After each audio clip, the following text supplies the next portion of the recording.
నమస్తే smart city political round up కి స్వాగతం. నేను సుధా. వార్తల్లో ముందుగా ముఖ్యాంశాలు. గిరి ప్రదక్షిణకు కౌంట్ డౌన్ ప్రారంభం. ఈ నెల 20-21 తేదీలలో జరిగే వేడుకకు పక్కాగా ఏర్పాటు చేయాలని నిర్ణయం.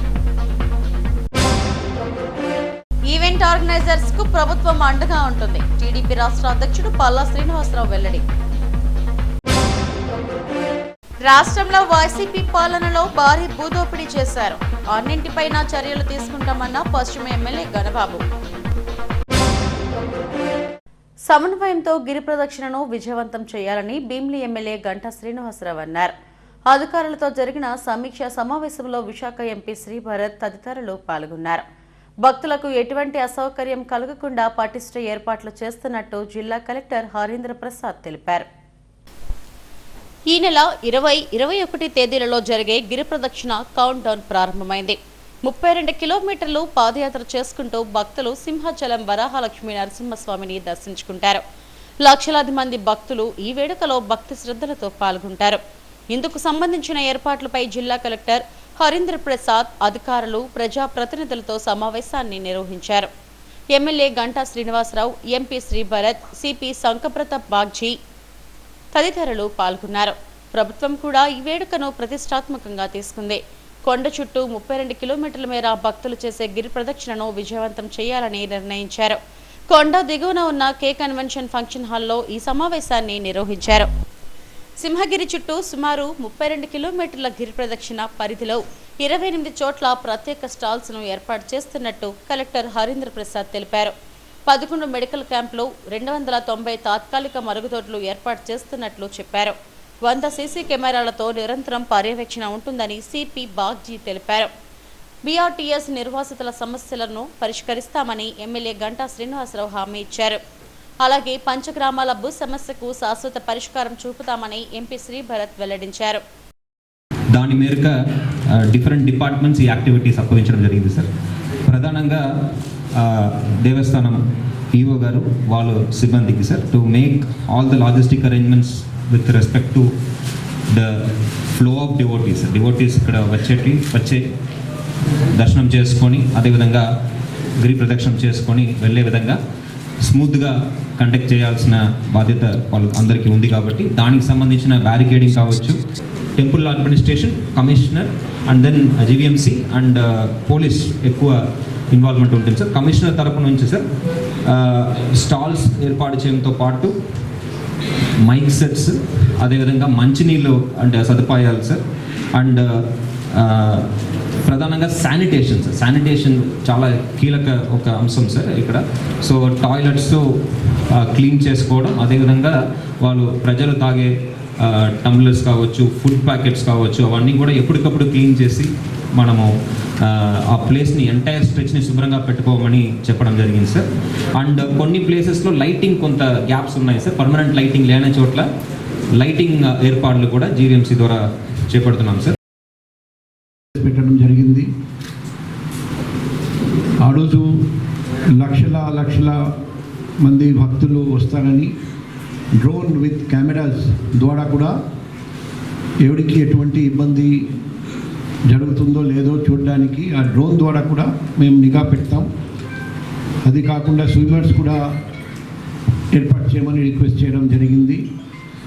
రోడ్ బోత్ సైడ్స్ ఎన్క్రోచ్మెంట్స్ ఉంటే, పార్ట్ వెహికల్స్ ఉంటే అవి కూడా తీపించమని చెప్పడం జరిగింది.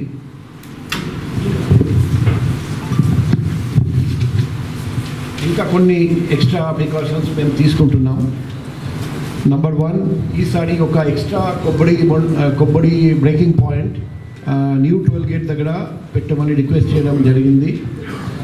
Strong barricading and down hills and up hills at least 6 feet meshing పెట్టడం. నాకు కొత్త అది కూడా is a very major programme. So పెద్ద కామెంట్స్ ఏమీ లేవు.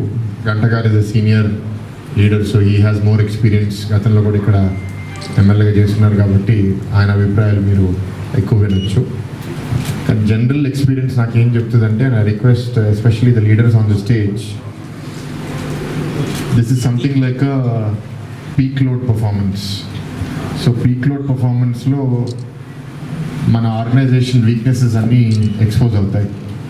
ఏ ఆఫీసర్స్ సరిగ్గా పనిచేయట్లేదు, ఏ ఆఫీసర్స్ ఎక్కువ రెస్పాన్సిబిలిటీ షోల్డర్ చేయగలుగుతున్నారు అనేది చాలా స్పష్టంగా ఇట్లాంటి టైంలో మనకు తెలుస్తుంది. సో దాని మీద ఒక క్లోజ్ వాచ్ మన లీడర్స్ అందరూ ఎవరైతే వేదిక మీద ఉన్నారో ప్లేస్ చేయాలని కోరుతున్నాము. ఎందుకంటే ఈ ఈవెంట్ వరకు నాకు పెద్ద కామెంట్స్ లేకపోయినా సరే ఇంకా 5 ఏళ్ళు ప్రభుత్వం ఉంది కాబట్టి ఈ ఈవెంట్ ఒక అవకాశంగా వాడుకుని ఏ ఆఫీసర్స్ వీక్నెసెస్ ఉన్నాయో మనకు తేల్చుకుంటే భవిష్యత్తులో కూడా పరిపాలన ఈ ప్రాంతంలో బాగా ఇవ్వచ్చు అని నమ్ముతున్నాను. నేను ప్రధానంగా చెప్పదలుచుకుంది ఏంటంటే ఈ సింహాచలం గిరి ప్రదక్షిణతో పాటు అందరూ అధికారులు కూడా ఉన్నారు కాబట్టి 2-3 అదర్ ఇష్యూస్ కూడా ఉన్నాయి.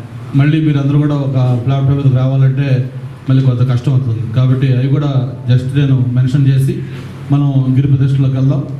ప్రధానంగా సింహాచలానికి సంబంధించింది ఎలక్షన్ల మేనిఫెస్టోలో పెట్టింది కానీ, ముఖ్యమంత్రి గారు ప్రచారానికి వచ్చినప్పుడు చెప్పింది కానీ, స్థానికంగా నేను కానీ ఎంపీ గారు కానీ ప్రచారంలోకి వెళ్ళి చెప్పింది కానీ, నేనే కాదు మాతో పాటు ఒక 5-6 ఎమ్మెల్యేలకు సంబంధించిన అంశం కానీ ఇక్కడ ప్రధానంగా ఈ పంచగ్రామాల సమస్య ఉంటుంది. దాని మీద మొన్న గౌరవ ముఖ్యమంత్రి గారు విశాఖపట్నం వచ్చిన రోజు కూడా కలెక్టర్ గారికి డీటెయిల్డ్గా దాని మీద ఒక డైరెక్షన్ ఇచ్చారు.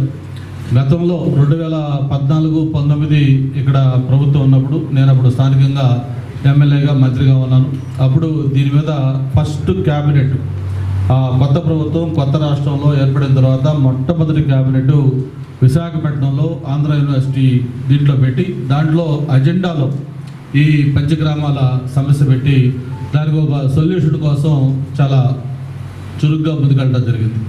దాదాపు 90% దాన్ని ఒక షేప్కి వచ్చిన తర్వాత అది న్యాయపరమైన చిక్కుల్లో పడటం వల్ల దాన్ని కంప్లీట్ చేయలేకపోయాం. మరి ఆ తర్వాత వచ్చిన 5 ఏళ్ళు ప్రభుత్వంలో అది ఏమాత్రం ముందుకెళ్ళలేదు. అది అక్కడేసిన బొమ్మలు అక్కడలాగే ఉంది. మళ్ళీ ఈరోజు మన ప్రభుత్వం పైన ఆ బాధ్యత ఉంది. ఆ పంచగ్రామాల సమస్య వార్ఫుల్ బేసిస్ మీద దాన్ని పరిష్కారం చేయాల్సిన అవసరం మన మీద ఉంది. దాంట్లో రైతులు ఉన్నారు, అలాగే ఎవరైతే ఈ ఆక్రమణదారులని మనం అంటున్నామో అటువంటి వాళ్ళు ఆక్రమణదారులు కాదు, ఎన్నో ఏళ్ళ నుంచి ఉంటున్న వాళ్ళు అటువంటి వాళ్ళు ఉన్నారు. అలాగే వీళ్ళందరికి సంబంధించి మొత్తం వేకెంట్ ల్యాండ్స్ ఉన్నాయి. వీటన్నిటికి సంబంధించిన ఇష్యూస్ని ఒక లాజికల్ కన్క్లూజన్గా చేసుకుని దాన్ని మనం అడ్రస్ చేయాల్సిన అవసరం ఉంది. గిరి ప్రదక్షిణ సాగే రోడ్డులో సమీప నివాసితుల అత్యవసరం అయితే తప్ప బయటకు రాకూడదన్నారు. 4 వీలర్స్ వినియోగించరాదని, మోటార్ సైకిళ్లు మాత్రమే వినియోగించాలని సూచించారు. ఈ సమావేశంలో EO Srinivasamurthy, JCP Fakirappa, RDO Hussain Saheb, corporator PV Narasimham తదితరులు పాల్గొన్నారు. ఉత్తరాంధ్ర ఈవెంట్స్ అసోసియేషన్ గౌరవ అధ్యక్షులుగా ఉండాలంటూ సంఘం నేతలు టీడీపీ రాష్ట్ర అధ్యక్షులు గాజువాక ఎమ్మెల్యే పల్లా శ్రీనివాసరావును కోరారు. సీతంపేటలోని పల్లా నివాసానికి వెళ్లి ఆయనను ఘనంగా సత్కరించారు. అందుకు పల్లా కూడా సానుకూలంగా స్పందించారు. ఇటీవల పాడేరులో జరిగిన ప్రమాదంలో మరణించిన 4 కుటుంబాలకు తమ సంఘం ద్వారా 22 లక్షల ఆర్థిక సాయాన్ని అందించారు. పల్లా ప్రభుత్వం తరపున అన్ని విధాలా ఆదుకుంటామని చెప్పారు. భవన నిర్మాణ రంగాలలో పనిచేస్తున్న కార్మికులతో సమానంగా గుర్తింపు తెచ్చేందుకు కృషి చేస్తారని చెప్పారు. ఈ కార్యక్రమంలో సంఘం అధ్యక్షుడు కాళీప్రసాద్తో పాటు కార్యదర్శి నాగేశ్వరరావు, పారిపల్లి మానేశ్వరరావు తదితరులు పాల్గొన్నారు. అందరికీ నమస్కారం. ఈరోజు ఉత్తరాంధ్ర ఈవెంట్ వెల్ఫేర్ అసోసియేషన్ అధ్యక్షులు, సెక్రటరీ, కార్యవర్గం అంతా రావడం జరిగిందండి. మీరందరూ కూడా ప్రభుత్వం నుంచి మేము వాళ్ళ సంక్షేమానికి ఎవరికైనా కష్టంలో ఉంటే వారు సహాయం అందిస్తున్నాం. దీనికి కళాకారులకి ఈ ఈవెంట్లో ఉన్నటువంటి వారిని అసంఘటిత కార్మికులుగా తీసుకొని వారికి కూడా భవన నిర్మాణ కార్మికులకి ఏదైతే బెనిఫిట్స్ ఉన్నాయో ఆ బెనిఫిట్స్లో వచ్చేటట్టుగా చేయమని చెప్పేసి ఇది ఒక అర్జీ పెట్టుకున్నారు. ఖచ్చితంగా ఇది మంచి ఆలోచనే. ఇప్పుడు మేము కూడా ప్రభుత్వం దృష్టికి తీసుకువెళ్తున్నాం. మా దగ్గర కూడా కొన్ని వచ్చినాయి. సుమారు 70 సెక్టార్స్ అసంఘటిత కార్మికుల్ని వాళ్ళకి కొంచెం భరోసా కలిగేటట్టుగా, ఇన్సూరెన్స్ వచ్చేటట్టుగా చేయమని చెప్పి వచ్చారు. ఖచ్చితంగా ఇది పరిశీలిస్తాం కార్మికులుగా అని చెప్పి తెలియజేస్తున్నాం. ఇంకొక విషయం ఏంటంటే event Uttarandhra event welfare association అధ్యక్షులుగా దువి కాళీప్రసాద్, నేను అనగా ఇక్కడికి మన పల్లాసీని గారు రాష్ట్ర అధ్యక్షులుగా, తెలుగుదేశం పార్టీ ఎమ్మెల్యేగా, అభినందన తెలియడానికి మా ఉత్తరాంధ్ర కమిటీ అంతా కలిపి ఈరోజు అతనికి వచ్చి అభినందన తెలియజేశాం. ఈరోజు అతను మా యొక్క డిమాండ్ ఏంటంటే కార్మికులు చాలా ఇబ్బంది పడుతున్నారు, వాళ్ళకి సరైన ప్రభుత్వం దృష్టికిలోని మాకు కలపాలని చెప్పి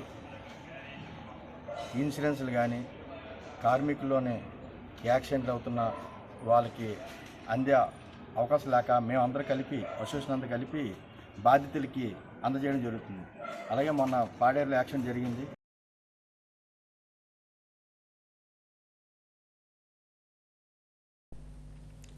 గత వైసీపీ పాలనలో భారీ భూదోపిడీ జరిగిందని పశ్చిమ ఎమ్మెల్యే గణబాబు ఆరోపించారు. ఆంధ్ర రాష్ట్రంలోనే 1,90,000 కోట్ల భూ ఆక్రమణలు జరిగాయన్నారు. ఋషికొండలోనే 500 కోట్ల ప్రజాధనాన్ని దుర్వినియోగం చేశారన్నారు. రాష్ట్రంలో వైసీపీ చేసిన దోపిడీలపై త్వరలోనే ప్రభుత్వం చర్యలు చేపడుతుందని వెల్లడించారు. 13,800 ఎకరాల ఆవభూములు సైతం వైసీపీ నేతలకు దారాదత్తం చేయటం, ఈ రకంగా అనేక అంశాలు ఉన్నాయి. ఈరోజు ఋషికొండలో కూడా 500 కోట్లతో ప్యాలెస్ కట్టి ఈరోజు ప్రజాధనాన్ని దుర్వినియోగం చేసిన విషయాన్ని కూడా మీకు గుర్తు చేస్తున్నాను. ఈరోజు అదే ఇందాక భూ హక్కు పత్రం అనే పేరుతో సుమారు ప్రచారానికే 13 కోట్లు ఖర్చు పెట్టారు. ఈరోజు సర్వేకి సంబంధించి ఆ పాస్బుక్ల పైన ఆయన బొమ్మను ముద్రించుకోవటం కానీ, దానికి వచ్చే స్టోన్స్ పైన కూడా సర్వే హద్దులకు కూడా స్టోన్స్ పైన కూడా దానికి ఎక్కువ భారీగా ఖర్చు పెట్టినటువంటి సంగతి గుర్తు చేస్తున్నారు. కార్యాలయాల కోసం కూడా పార్టీ కార్యాలయాల కోసం 2 ఎకరాలు నామినల్ ప్రైస్కి 33 ఏళ్ల లీజుకి తీసుకుంటే దానిలో 300 కోట్ల విలువైనటువంటి భూములు పార్టీ ఆఫీసులకు కేటాయించుకున్నారు. ఉచిత ఇసుక విధానాన్ని రద్దు చేసి ఇసుకలో భారీగా దోపిడీ చేసుకున్నారు. ఈరోజు ఆ ఇసుకను ఏదైతే ఈరోజు భవన కార్మికులకి సంబంధించిన భవన నిర్మాణ సంస్థకి కేటాయించాల్సినటువంటి నిధులు కూడా దారి మళ్ళీ ఈరోజు అందుకనే దాన్ని కూడా ఇసుక విధానాన్ని కూడా మార్చే పరిస్థితి తీసుకొచ్చాం.